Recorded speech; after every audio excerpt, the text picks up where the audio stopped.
Baik, Assalamualaikum warahmatullahi wabarakatuh. Jumpa lagi dengan saya Rauf Fadilan. Pada kesempatan kali ini, saya akan menjelaskan pembahasan soal persiapan pembinaan kompetisi sains madrasah dan kompetisi sains nasional bidang biologi tahun 2022. Dan rencananya kompetisi ini akan dilaksanakan pada saat tanggal 24 Mei tahun 2020. Baik, apakah suara saya sudah terdengar? Sudah. Tadi tidak kedengaran. Baik, saya akan langsung mulai ya. Di sini saya bersama teman saya, Gading.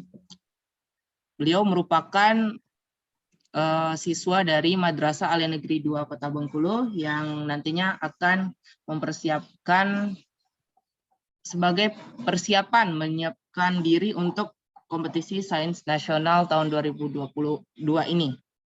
Baik, langsung saja kita akan membahas soal nomor 1. Baik, coba Gading bacakan soal nomor 1. Gambar berikut adalah sayatan melintang anatomi organ tanaman eudikotil. Nah, ya benar. Gambar berikutnya adalah sayatan melintang anatomi organ tanaman eudikotil. Nah, Gading pernah dengar istilah eudikotil? Belum. Eudikotil, coba. Biasanya yang kita dengar istilahnya itu apa saja? Monokotil, dikotil. Itu ya. Dan ini adalah eudikotil. Baik, sebenarnya eudikotil ini merupakan dikotil ya. Kenapa di sini ada eu? Eu itu artinya adalah asli atau sebenarnya. Jadi merupakan tanaman dikotil yang sebenarnya memang dikotil. Istilah eudikotil ini merupakan perkembangan dari sistem klasifikasi dan biosistematika APG 4. Mungkin di lain kesempatan akan saya bahas, atau Gading bisa searching di Google apa itu sistem klasifikasi APG 4 untuk tanaman ya. Baik, jadi eudikotil di sini adalah dikotil ya, yang sering kita kenal. Nah, di sini ditampilkan gambar sayatan melintang anatomi organ tanaman dari dikotil. Ini sayatannya. Nah, coba dianalisis dulu. Ini kira-kira anatomi organ dari bagian mana ini? Batang. Apa? Batang. Batang. Alasannya kenapa ini kira-kira? Oh, bisa disebut ini batang ya. Tentu kita bukan tebak-menebak, pasti ada alasan dong. Nah, ini alasan Gading memilih ini adalah batang, ini kenapa? Karena ada apa namanya itu, yang kayak melingkar itu, kayak jaringan sileng-sileng. Ini enggak sih? Yang mana? Yang di sebagian tepi ini atau bagian mana itu? Yang di tengah. Oh, yang di tengah. Oh, ini ya. Yang paling tengah ya.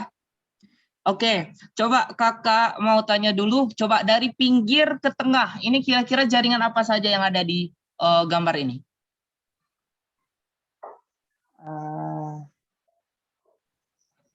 Epidermis. Oke, tentu ya. Di bagian luar itu ada jaringan pelindung atau epidermis. Kemudian masuk sedikit ke dalam di sini ada Jaringan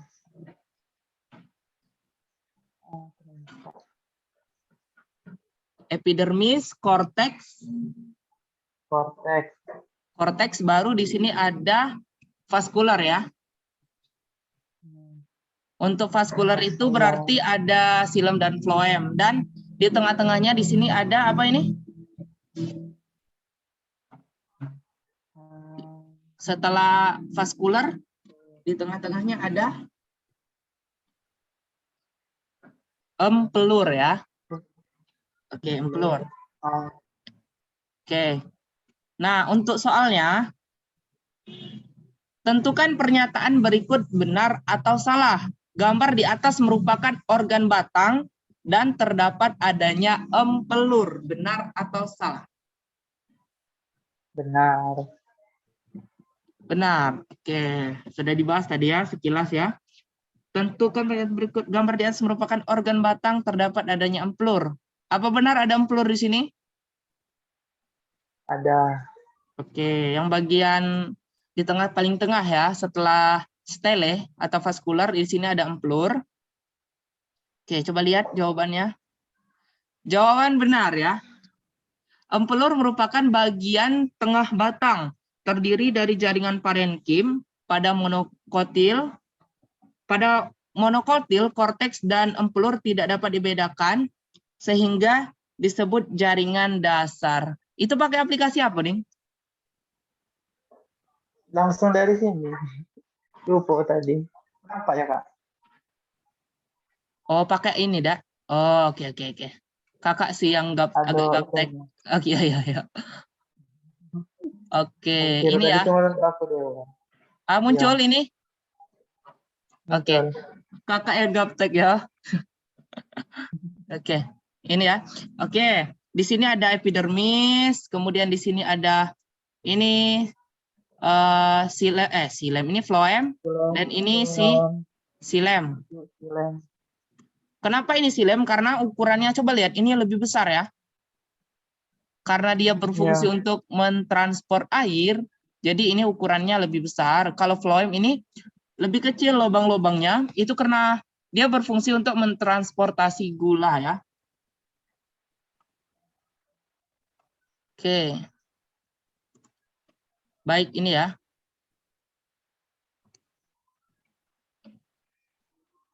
Oke, coba kita hapus dulu.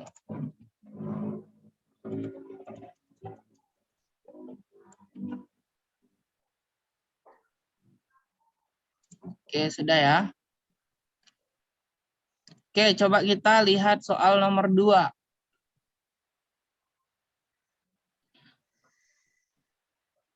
Oke, coba bacakan soal nomor 2. Langsung tadi. Gambar berikut adalah sayatan melintang anatomi organ tanaman. Eudikotil. Oke, kita langsung ke pertanyaannya ya, karena sama ini soalnya. Nah, tentukan pernyataan berikut benar atau salah. Pada gambar di atas ditemukan adanya protoxilem, metaxilem yang berfungsi untuk mentransportasikan air dan garam-garam. Protoxilem, metaxilem. Kalau mungkin silem ya bisa langsung dijawab ini benar atau salahnya. Ini ada istilah protoxilem dan metaxilem. Oke, coba lihat ini. Udah ditunjuk itu. Udah, yang kotak.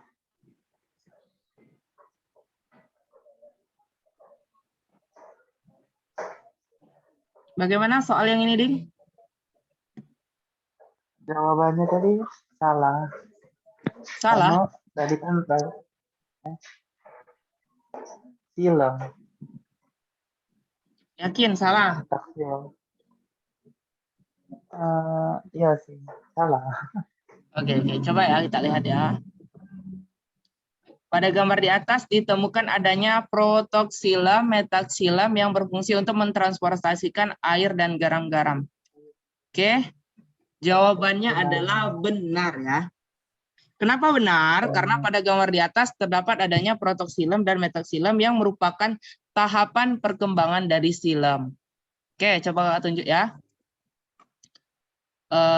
Yang mana protoxilem, mana metaxilem.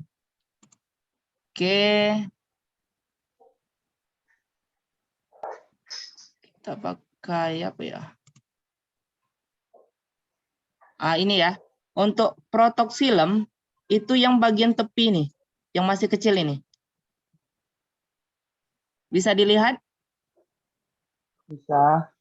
yang kecil. Nah, semakin dari yang kecil ini semakin ke tengah, nah dia kan jadi besar tuh.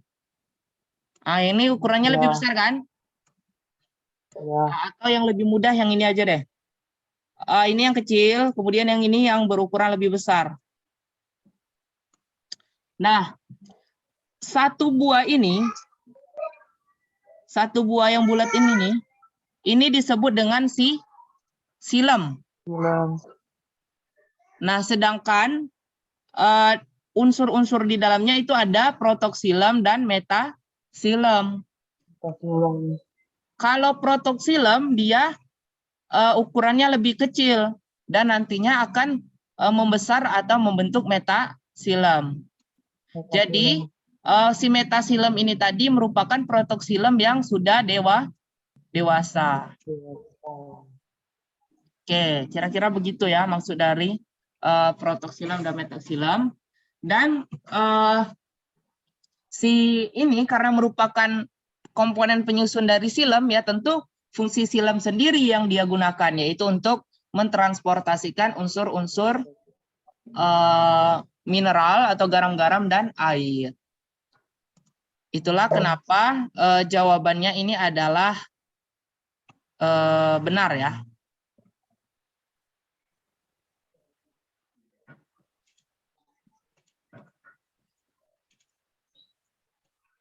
Oke, kita lanjutkan ke soal nomor 3. Masih dengan soal yang sama nih. F. Ini sudah ada pembahasannya sebenarnya ya. Ini sebenarnya ini soal pembahasan ini yang kakak buka ini. Oke. Tentukan pernyataan berikut ini benar atau salah. Tapi nggak apa-apa sebenarnya. Nggak berpengaruh juga dengan gambar ini.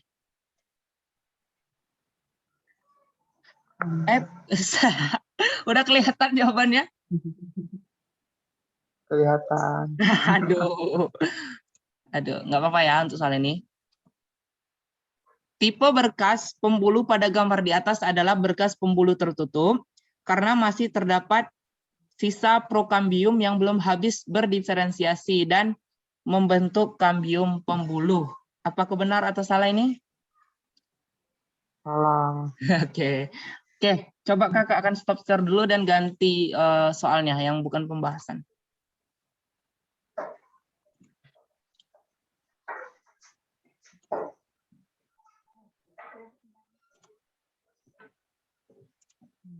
Oke, soal Anvistum 1. Oh ini.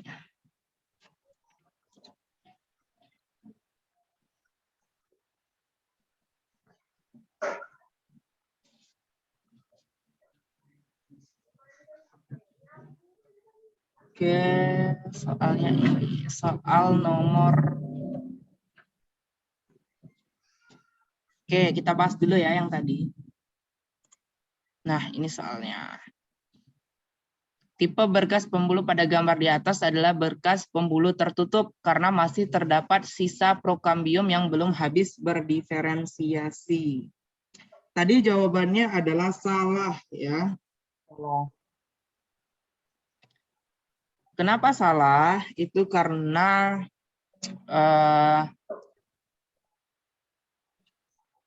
bentar, kita cari dulu.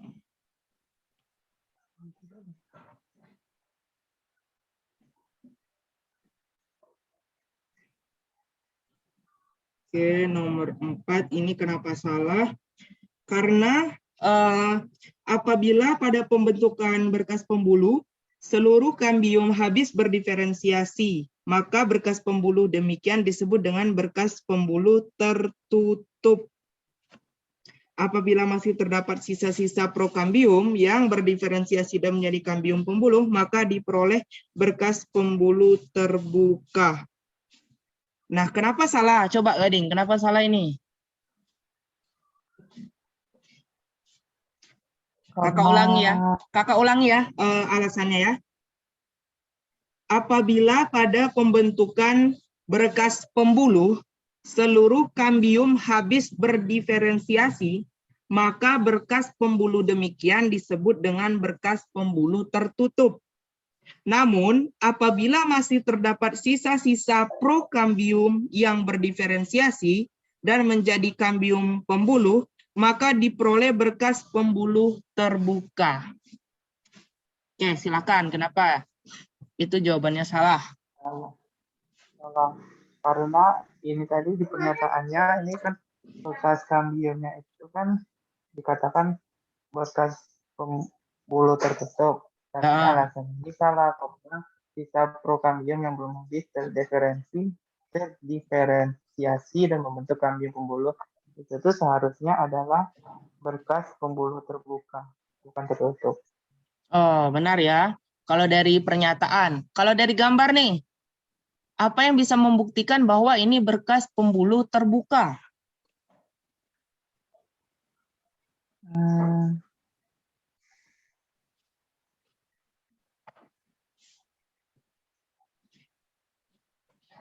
Apa sih buktinya? hmm, terbuka. Enggak, apa namanya? Mungkin karena letaknya enggak dekatan, masih ada celah. Bisa diulangi karena terputus-putus? Karena masih adanya celah, Masih ada apa, Ding? celah. Celah. Bisa Oh, ditunjuk? Coba silakan tunjuk bagian mana yang membuat dia itu mengidentifikasikan bahwa gambar ini merupakan berkas pembuluh terbuka. Gitu. Bisa ditunjuk seperti tadi.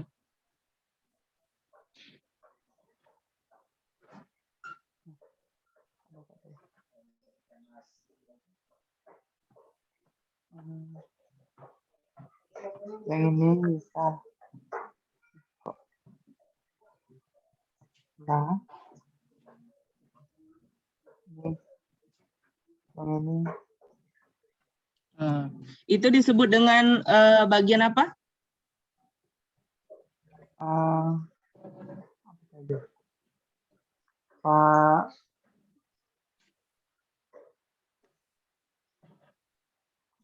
lupa. Kambium ya. Itu kambium. Ya, kambium. Oke. Jadi ciri-ciri dari berkas pembuluh tertutup itu pertama di bagian berkas pembuluhnya itu kan berkas pembuluh itu kan xilem dan floem kan. Ya, Nah di antara xilem dan floemnya itu ada kambium.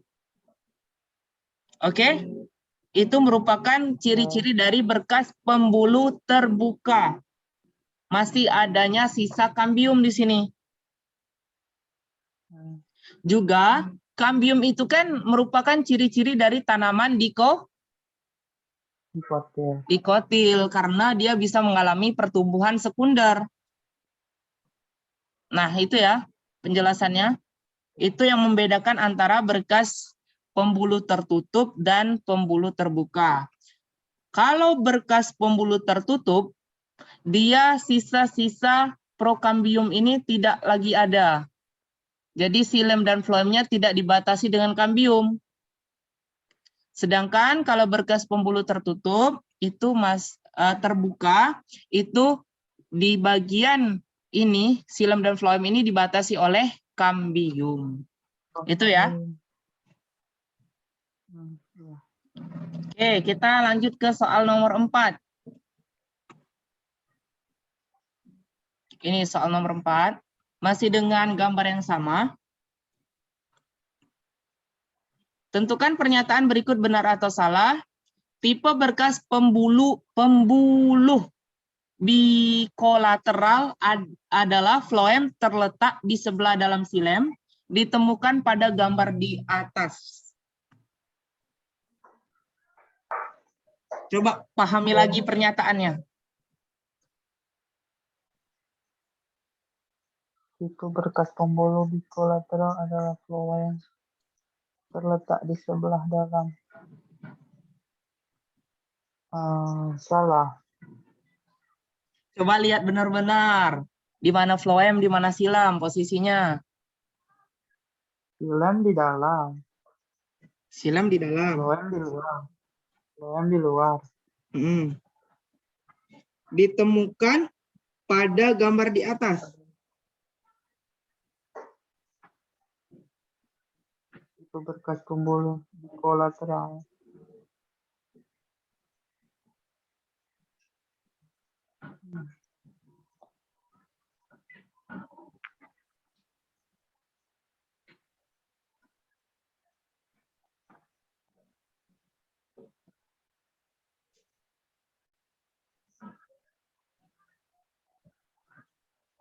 Salah. Salah. Di kolateralnya apa?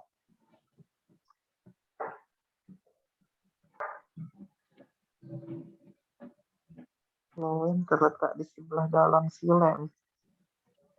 Di sebelah Floem dalam. terletak di sebelah dalam silem. Yang mana ini jadi acuannya nih?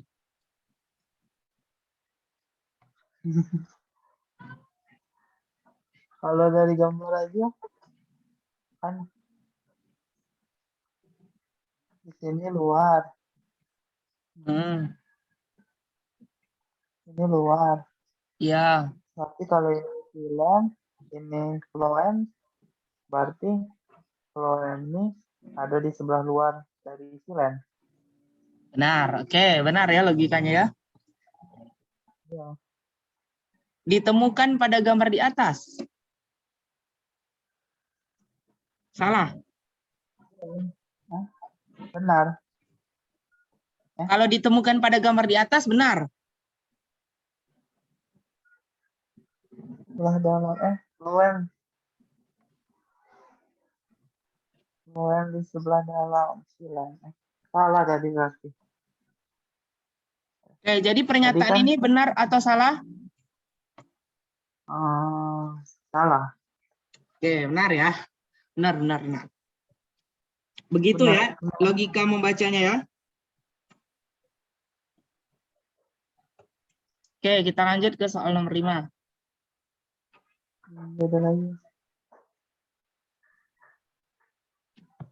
Adiantum.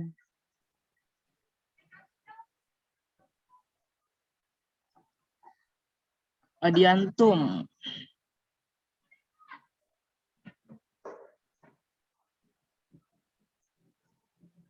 Gambar berikut adalah sayatan melintang batang tanaman adiantum. Kalau adiantum ini berarti dikotil kah, monokotil kah, gimnosperma kah, angiosperma, atau pteridophyta atau bryophyta. Kalau adiantum. Adiantum.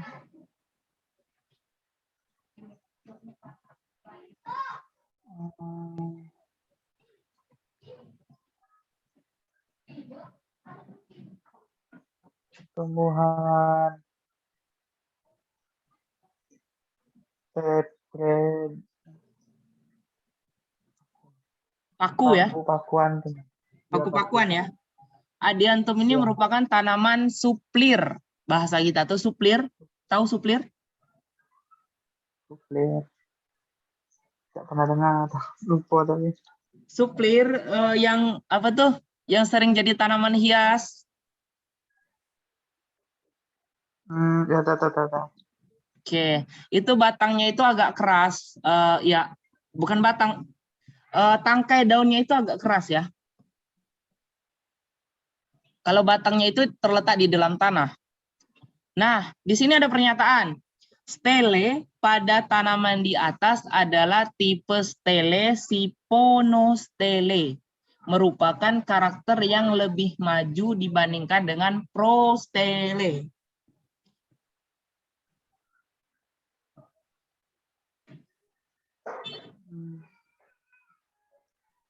Siponostel. Salah. Tunggu sebentar ya.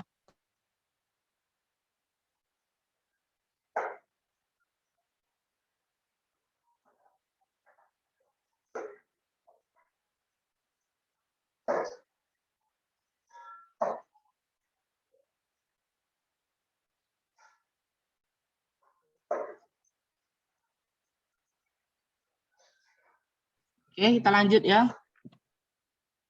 Benar atau salah ini? Salah. Kenapa salah? Saudara. Kalau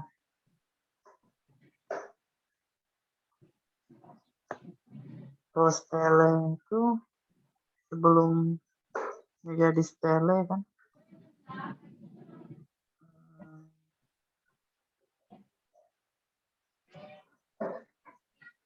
stele pada batang tanaman itu seperti stele siphonus lebih maju jika dibanding dengan prostele.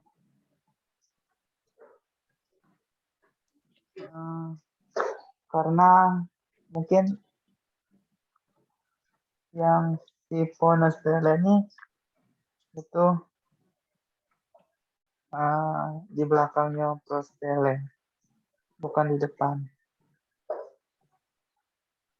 Itu melogikakan dari pernyataannya ya. Iya.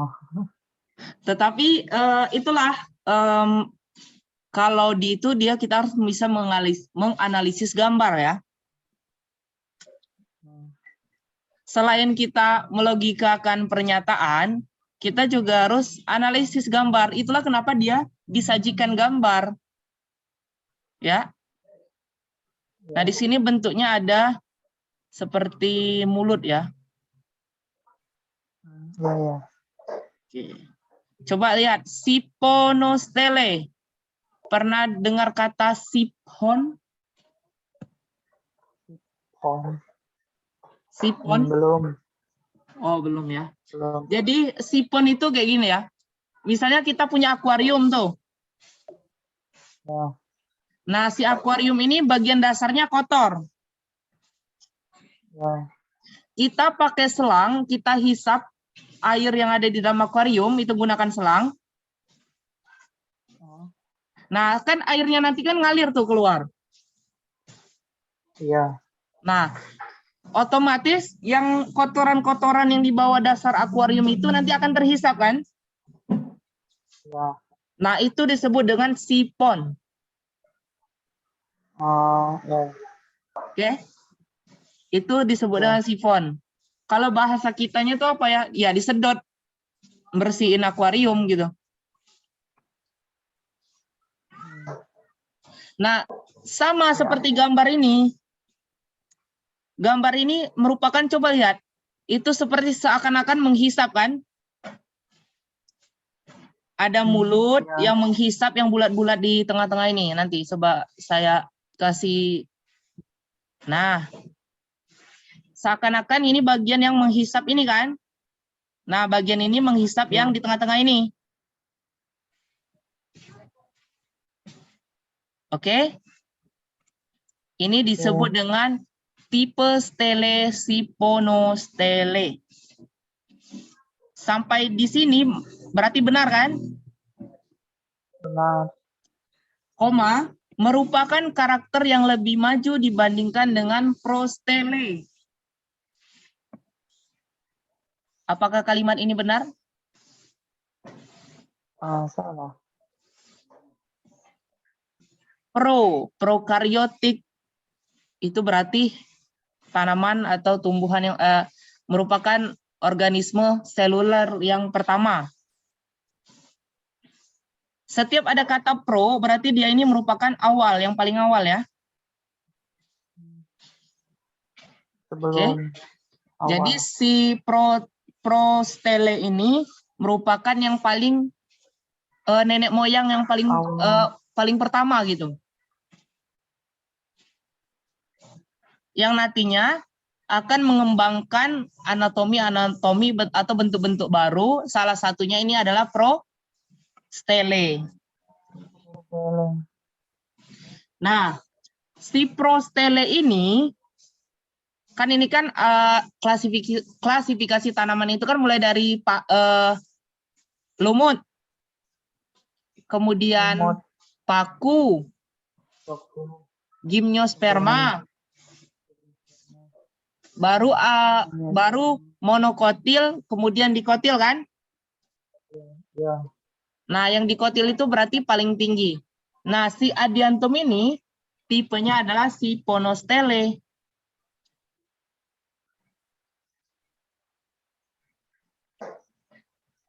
Oke, sampai di sini paham? Paham? Nah, setiap tanaman tadi, klasifikasi tanaman tadi itu mempunyai tipe stele yang menjadi ciri khas si tanaman itu. Kalau tanaman paku, contohnya adiantum ini, tipe khas dari stelenya adalah si ponostele. Ingat itu ya. Oke.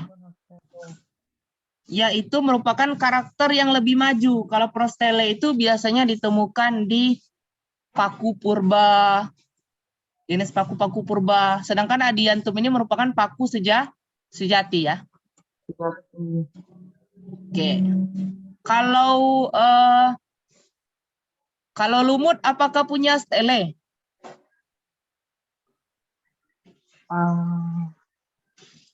Punya juga. Lumut punya stele? Tidak. Tidak ya, karena dia merupakan tanaman non-vaskular. Kan stele ini kan berkas vaskularnya. Oke? Ya. Oke. Kita lanjut lagi ke soal nomor 6.